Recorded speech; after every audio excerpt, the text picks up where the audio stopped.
નમસ્કાર મિત્રો, અમારા નવા વિડીયોમાં આપ સૌનું હાર્દિક સ્વાગત છે। તો આજે આપણે વાત કરીએ ભાવનગરમાં ડૉક્ટર સાથે સરકારી હોસ્પિટલમાં બનેલ સત્ય ઘટના વિશે। ભારતમાં જે વિશ્વ સ્તરના ડૉક્ટરો થયા છે તેમાં ડૉક્ટર અશોક શેઠનું નામ જરૂર આવે। પોતાના વ્યવસાયમાં ટોચ પર રહેલા ડૉક્ટર અશોક શેઠે હૃદયરોગના નિદાન અને ઉપચાર માટે અત્યંત આવશ્યક એવા એન્જિયોગ્રાફી અને એન્જિયોપ્લાસ્ટી પરીક્ષણને એશિયાના દેશોમાં પ્રચલિત કરવામાં બહુ મોટો ફાળો આપ્યો છે। વર્ષોથી એમણે રોજની સરેરાશ 40 એન્જિયોગ્રાફી એન્જિયોપ્લાસ્ટી કરેલ છે। તેમના દ્વારા સાજા થયેલ દર્દીઓ અને તેમના સગાઓ તેમને દેવતા માનીને પૂજે છે।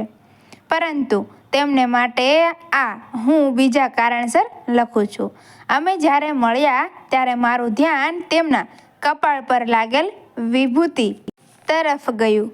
હું કાંઈ બોલું તે પહેલાં એમણે સમજાવ્યું, હું સત્ય સાંઈ બાબાનો ભક્ત છું। આટલા વિખ્યાત ડૉક્ટર જે વિજ્ઞાન અને તર્કશાસ્ત્રના આધારે બધું મૂલવતા હોય તે કોઈ ઉચ્ચતર શક્તિનો સ્વીકાર કરે?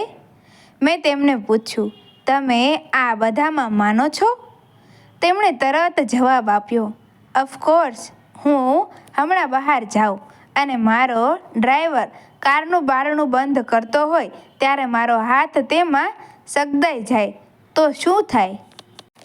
મારી કારકિર્દીનો તો અંત આવી જાય ને। અત્યારે મારી જે કાંઈ આવડત અને શક્તિ છે તે એમના આશીર્વાદને આભારી છે। તમને એમનામાં આટલી અચળ શ્રદ્ધા છે, તમને કાંઈ ચમત્કારનો અનુભવ થયેલ છે? મારી આતુરતા મને આવા પ્રશ્નો પૂછવા પ્રેરતી હતી। તેમણે દ્રઢતાથી કહ્યું, હા, ચમત્કારો જરૂર બને છે। હું તેમનું જીવંત ઉદાહરણ છું। ડૉક્ટર શેઠનું કુટુંબ ધાર્મિક ભાવનાઓ ધરાવતું હતું, પણ તેમને પોતાને શ્રદ્ધા માન્ય હતી, જીવનના ફક્ત એક હકારાત્મક અભિગમ સ્વરૂપે। તેથી વધુ તે ઓછું કાંઈ નહીં। 8 વર્ષ પહેલાં અચાનક જ તેમનું આખું ડાબું પડખું લકવાગ્રસ્ત થઈ ગયું।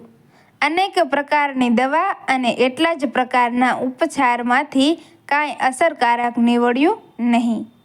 તેમણે હતાશા થઈને એ સ્વીકારી લીધેલું કે તેમને ડાબો હાથ તેઓ ક્યારેય હલાવી નહીં શકે। તેના દ્વારા સાધન પકડીને ઓપરેશન કરવાની વાત તો દૂર હતી, છેલ્લા ઉપાય તરીકે નક્કી થયેલું કે તેમની કરોડરજ્જુનું ઓપરેશન કરાવવું પડશે। અમેરિકા જતાં પહેલાં તેમના પત્ની અને બીજા કુટુંબીજનોના આગ્રહથી તેઓ પૂર્વથી બેંગ્લોર પાસે જ્યાં સાંઈ બાબાનો આશ્રમ છે તે નગરમાં બાબાના આશીર્વાદ લેવા ગયા। હું એક પત્ર મારા હાથમાં લઈને સત્ય સાંઈ બાબાના મારા જેવા હજારો ભક્તો સાથે તેમના દર્શનની એક ઝાંખી કરાવવા માટે ઊભો હતો। મારું મન પણ મારા શરીરના ડાબા પડખા જેટલું જ ચેતનહીન થઈ ગયેલું। એ તદ્રાવસ્થામાં જ મને ખ્યાલ આવ્યો કે બાબા મારી પાસે આવ્યા।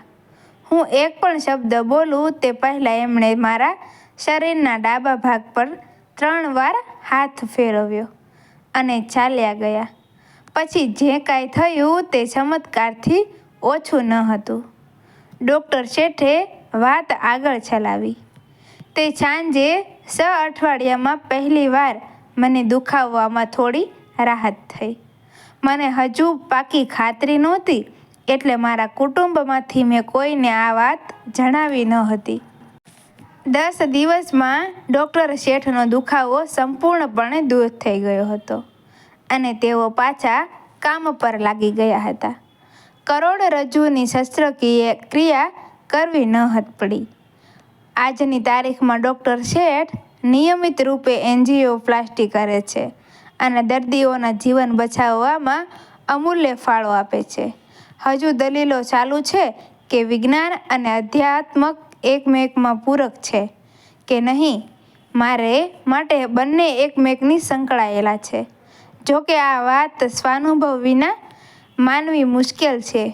વિજ્ઞાન અને શ્રદ્ધા એકબીજાના પૂરક છે. મિત્રો, વિડીયો ગમ્યો હોય તો વિડીયોને લાઇક કરજો, શેર કરજો અને અમારા આવા જ નવા વિડીયો જોવા માટે અમારી ચેનલને સબસ્ક્રાઈબ કરી દેજો. Thank you.